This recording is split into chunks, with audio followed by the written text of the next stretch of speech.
السلام عليكم. لا تنسوا الإعجاب بالفيديو والاشتراك بالقناة تشجيعا لنا لنستمر بالجديد إن شاء الله. تشافي سعيد بإذلال ريال مدريد على يد السيتي.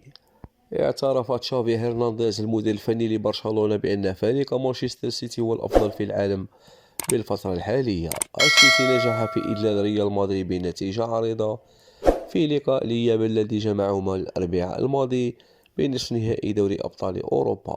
وخلال مؤتمر صحفي قبل مواجهة سوسيداد، علق تشافي على خسارة الريال. السيتي كان متفوقا ورائعا خاصة بالشوط الأول، واستغلوا ذلك. إنهم الفائزون وبالنسبة لي هم أفضل فريق بالعالم. ولم يخفي تشافي سعادته بخسارة الريال، وقال: بالنسبة لجماهير الكوليز كان من السرور إقصاء ريال مدريد.